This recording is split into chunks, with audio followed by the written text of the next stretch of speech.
The Lottery by Shirley Jackson. The morning of June 27th was clear and sunny with the fresh warmth of a full summer day. The flowers were blossoming profusely, and the grass was richly green. The people of the village began to gather in the square between the post office and the bank around 10 o'clock. In some towns, there were so many people that the lottery took 2 days and had to be started on June 26th. But in this village, where there were only about 300 people, the whole lottery took less than 2 hours. So it could begin at 10 o'clock in the morning and still be through in time to allow the villagers to get home for noon dinner. The children assembled first, of course. School was recently over for the summer, and the feeling of liberty sat uneasily on most of them. They tended to gather together quietly for a while before they broke into boisterous play, and their talk was still of the classroom and the teacher, of books and reprimands. Bobby Martin had already stuffed his pockets full of stones, and the other boys soon followed his example, selecting the smoothest and roundest stones. Bobby and Harry Jones and Dickie Delacroix, the villagers pronounced his name Delacroix, eventually made a great pile of stones in one corner of the square and guarded it against the raids of the other boys. The girls stood aside, talking among themselves, looking over their shoulders at the boys, and the very small children rolled in the dust or clung to the hands of their older brothers and sisters. Soon the men began to gather, surveying their own children, speaking of planting and rain, tractors and taxes. They stood together, away from the pile of stones in the corner, and their jokes were quiet, and they smiled rather than laughed. The women, wearing faded house dresses and sweaters, came shortly after their menfolk. They greeted one another and exchanged bits of gossip as they went to join their husbands. Soon the women, standing by their husbands, began to call their children, and the children came reluctantly, having to be called 4 or 5 times. Bobby Martin ducked under his mother's grasping hand and ran, laughing back to the pile of stones. His father spoke up sharply, and Bobby came quickly and took his place between his father and his oldest brother. The lottery was conducted, as were the square dances, the teen club, the Halloween program, by Mr. Summers, who had time and energy to devote to civic activities.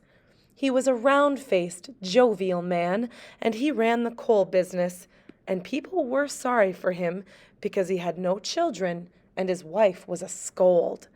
When he arrived in the square, carrying the black wooden box, there was a murmur of conversation among the villagers, and he waved and called, "Little late today, folks." The postmaster, Mr. Graves, followed him, carrying a 3-legged stool, and the stool was put in the center of the square, and Mr. Summers set the black box down on it. The villagers kept their distance, leaving a space between themselves and the stool, and when Mr. Summers said, "Some of you fellows want to give me a hand?" there was a hesitation before 2 men, Mr. Martin and his oldest son, Baxter, came forward to hold the box steady on the stool while Mr. Summers stirred up the papers inside it. The original paraphernalia for the lottery had been lost long ago, and the black box, now resting on the stool, had been put into use even before Old Man Warner, the oldest man in town, was born. Mr. Summers spoke frequently to the villagers about making a new box, but no one liked to upset even as much tradition as was represented by the black box. There was a story that the present box had been made with some pieces of the box that had preceded it, the one that had been constructed when the first people settled down to make a village here. Every year after the lottery, Mr. Summers began talking again about a new box. But every year, the subject was allowed to fade off without anything being done. The black box grew shabbier each year. By now, it was no longer completely black, but splintered badly along one side to show the original wood color, and in some places faded or stained. Mr. Martin and his oldest son, Baxter, held the box securely on the stool until Mr. Summers had stirred the papers thoroughly with his hand. Because so much of the ritual had been forgotten or discarded, Mr. Summers had been successful in having slips of paper substituted for the chips of wood that had been used for generations. Chips of wood, Mr. Summers had argued, had been all very well when the village was tiny, but now that the population was more than 300 and likely to keep on growing, it was necessary to use something that would fit more easily into the black box. The night before the lottery, Mr. Summers and Mr. Graves made up the slips of paper and put them in the box, and it was then taken to the safe of Mr. Summers' coal company and locked up until Mr. Summers was ready to take it to the square next morning. The rest of the year, the box was put away, sometimes one place, sometimes another. It had spent 1 year in Mr. Graves' barn and another year underfoot in the post office, and sometimes it was set on a shelf in the Martin grocery and left there. There was a great deal of fussing to be done before Mr. Summers declared the lottery open. There were the lists to make up of heads of families, heads of households in each family, members of each household in each family. There was the proper swearing in of Mr. Summers by the postmaster as the official of the lottery. At one time, some people remembered there had been a recital of some sort, performed by the official of the lottery, a perfunctory, tuneless chant that had been rattled off dully each year. Some people believed that the official of the lottery used to stand just so when he said or sang it. Others believed that he was supposed to walk among the people. But years and years ago, this part of the ritual had been allowed to lapse. There had been also a ritual salute, which the official of the lottery had had to use in addressing each person who came up to draw from the box. But this also had changed with time. Until now, it was felt necessary only for the official to speak to each person approaching. Mr. Summers was very good at all this. In his clean white shirt and blue jeans, with one hand resting carelessly on the black box, he seemed very proper and important as he talked interminably to Mr. Graves and the Martins. Just as Mr. Summers finally left off talking and turned to the assembled villagers, Mrs. Hutchinson came hurriedly along the path to the square, her sweater thrown over her shoulders, and slid into place in the back of the crowd. "Clean forgot what day it was," she said to Mrs. Delacroix, who stood next to her, and they both laughed softly. "Thought my old man was out back stacking wood," Mrs. Hutchinson went on. "And then I looked out of the window, and the kids was gone, and then I remembered it was the 27th and came a-runnin'." She dried her hands on her apron, and Mrs. Delacroix said, "You're in time, though.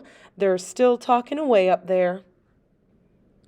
Mrs. Hutchinson craned her neck to see through the crowd and found her husband and children standing near the front.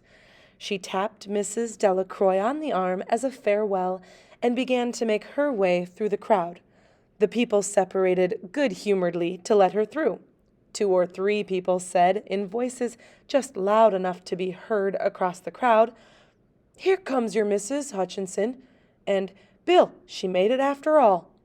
Mrs. Hutchinson reached her husband, and Mr. Summers, who had been waiting, said cheerfully, "Thought we were going to have to get on without you, Tessie."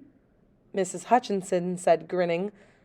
Wouldn't have me leave my dishes in the sink now, would you, Joe? And soft laughter ran through the crowd as the people stirred back into position after Mrs. Hutchinson's arrival. Well, now, Mr. Summers said soberly, I guess we better get started, get this over with, so's we can go back to work. Anybody ain't here? Dunbar, several people said. Dunbar, Dunbar. Mr. Summers consulted his list. Clyde Dunbar, he said. That's right. He's broke his leg, hasn't he? Who's drawing for him? Me, I guess, a woman said, and Mr. Summers turned to look at her. Wife draws for her husband, Mr. Summers said. Don't you have a grown boy to do it for you, Janie? Although Mr. Summers and everyone else in the village knew the answer perfectly well, it was the business of the official of the lottery to ask such questions formally. Mr. Summers waited with an expression of polite interest while Mrs. Dunbar answered. Horace is not but 16 yet, Mrs. Dunbar said regretfully. Guess I gotta fill in for the old man this year. Right, Mr. Summers said. He made a note on the list he was holding. Then he asked, Watson boy drawing this year? A tall boy in the crowd raised his hand. Here, he said. I'm drawing for my mother and me. He blinked his eyes nervously and ducked his head as several voices in the crowd said things like, Good fellow, lad, and glad to see your mother's got a man to do it. Well, Mr. Summers said, guess that's everyone. Old man Warner make it? Here, a voice said, and Mr. Summers nodded. A sudden hush fell on the crowd as Mr. Summers cleared his throat and looked at the list. All ready? He called. Now, I'll read the names, heads of families first, and the men come up and take a paper out of the box.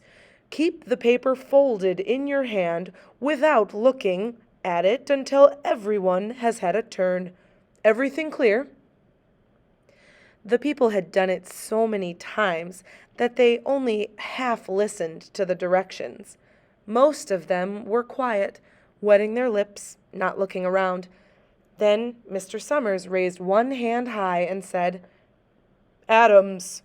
A man disengaged himself from the crowd and came forward. Hi, Steve, Mr. Summers said. And Mr. Adams said, Hi, Joe. They grinned at one another humorlessly and nervously. Then Mr. Adams reached into the black box and took out a folded paper.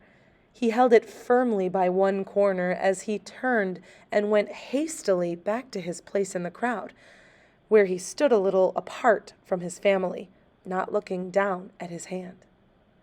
Allen, Mr. Summers said. Anderson. Bentham. Seems like there's no time at all between lotteries anymore, Mrs. Delacroix said to Mrs. Graves in the back row. Seems like we got through with the last one only last week.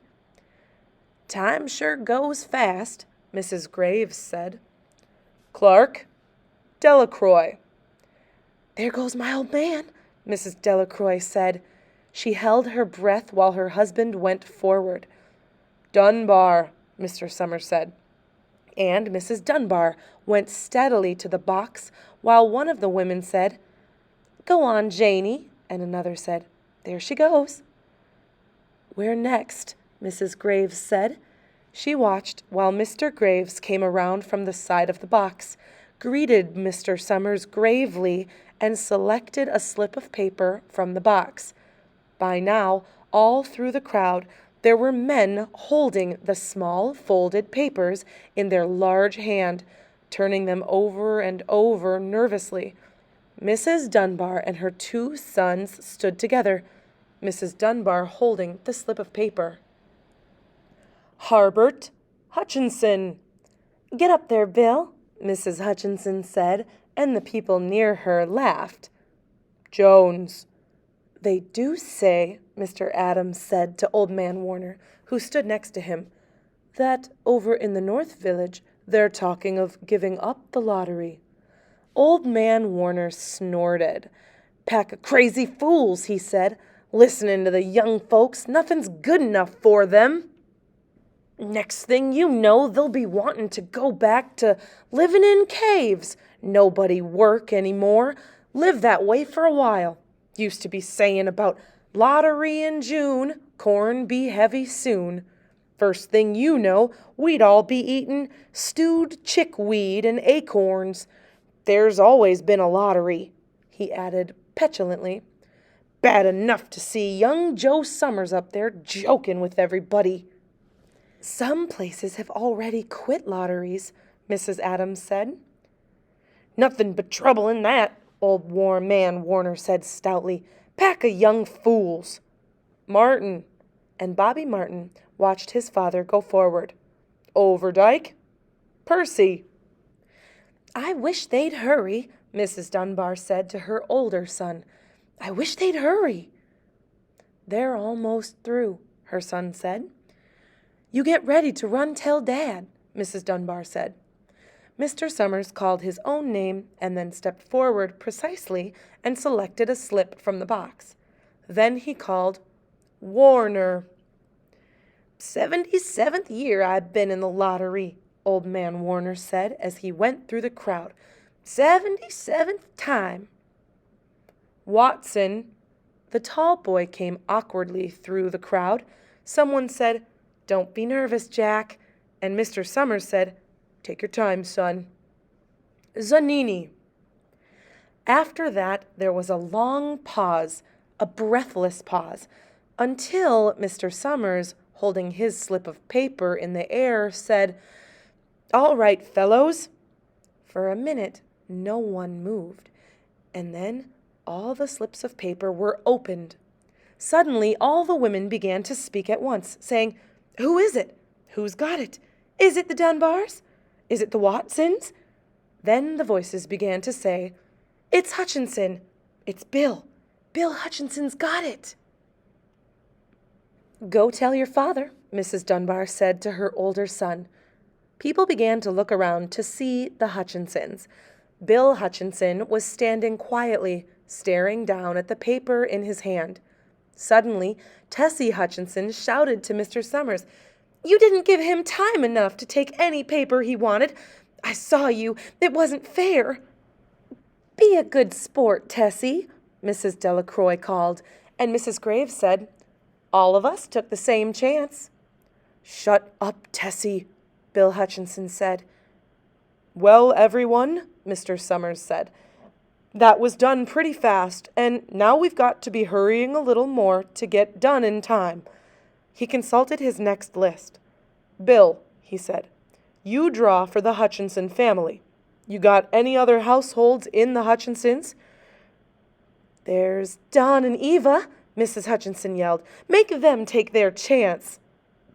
"Daughters draw with their husbands' families, Tessie," Mr. Summers said gently. "You know that as well as everyone else." "It wasn't fair," Tessie said. "I guess not, Joe," Bill Hutchinson said regretfully. "My daughter draws with her husband's family. That's only fair, and I've got no other family except the kids." "Then, as far as drawing for families is concerned, it's you," Mr. Summers said in explanation. "And as far as drawing for households is concerned, that's you too, right?" "Right," Bill Hutchinson said. "How many kids, Bill?" Mr. Summers asked formally. "3," Bill Hutchinson said. "There's Bill Jr. and Nancy and little Dave, and Tessie and me." "All right then," Mr. Summers said. "Harry, you got their tickets back?" Mr. Graves nodded and held up the slips of paper. "Put them in the box then," Mr. Summers directed. "Take Bill's and put it in." "I think we ought to start over," Mrs. Hutchinson said as quietly as she could. "I tell you it wasn't fair. You didn't give him time enough to choose. Everybody saw that." Mr. Graves had selected the 5 slips and put them in the box. and he dropped all the papers but those onto the ground, where the breeze caught them and lifted them off. "Listen, everybody," Mrs. Hutchinson was saying to the people around her. "Ready, Bill?"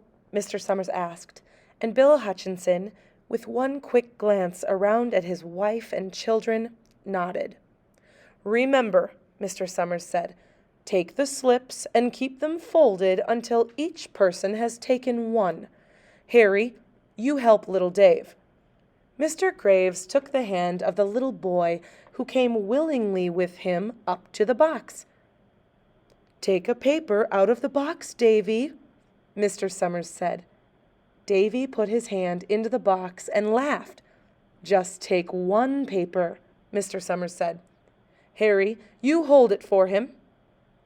Mr. Graves took the child's hand and removed the folded paper from the tight fist and held it while little Dave stood next to him and looked up at him wonderingly. "Nancy next," Mr. Summers said. Nancy was 12, and her school friends breathed heavily as she went forward, switching her skirt, and took a slip daintily from the box. "Bill Jr.," Mr. Summers said, and Billy, his face red and his feet over large, near knocked the box over as he got a paper out. "Tessie," Mr. Summers said. She hesitated for a minute, looking around defiantly, and then set her lips and went up to the box. She snatched a paper out and held it behind her. "Bill," Mr. Summers said, and Bill Hutchinson reached into the box and felt around, bringing his hand out at last with the slip of paper in it. The crowd was quiet. A girl whispered, "I hope it's not Nancy," and the sound of the whisper reached the edges of the crowd. "It's not the way it used to be," Old Man Warner said clearly. "People ain't the way they used to be." "All right," Mr. Summers said. "Open the papers. Harry, you open little Dave's." Mr. Graves opened the slip of paper, and there was a general sigh through the crowd as he held it up, and everyone could see that it was blank. Nancy and Bill Jr. opened theirs at the same time, and both beamed and laughed, turning around to the crowd and holding their slips of paper above their heads. "Tessie," Mr. Summers said. There was a pause, and then Mr. Summers looked at Bill Hutchinson, and Bill unfolded his paper and showed it. It was blank. "It's Tessie," Mr. Summers said, and his voice was hushed. "Show us her paper, Bill." Bill Hutchinson went over to his wife and forced the slip of paper out of her hand. It had a black spot on it, the black spot Mr. Summers had made the night before with the heavy pencil in the coal company office. Bill Hutchinson held it up, and there was a stir in the crowd. "All right, folks," Mr. Summers said, "let's finish quickly." Although the villagers had forgotten the ritual and lost the original black box, they still remembered to use stones.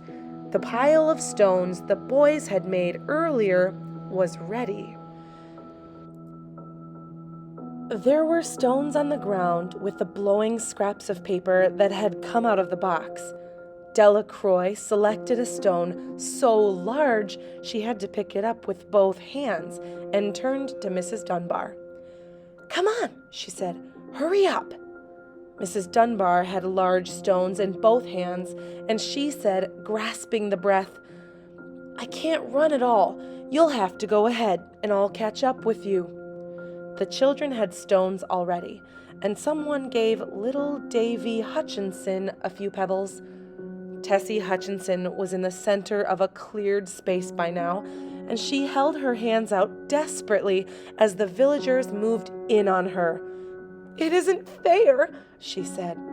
A stone hit her on the side of the head. Old Man Warner was saying, come on, everyone." Steve Adams was in the front of the crowd of villagers with Mrs. Graves beside him. "It isn't fair, it isn't right," Mrs. Hutchinson screamed, and then They were upon her.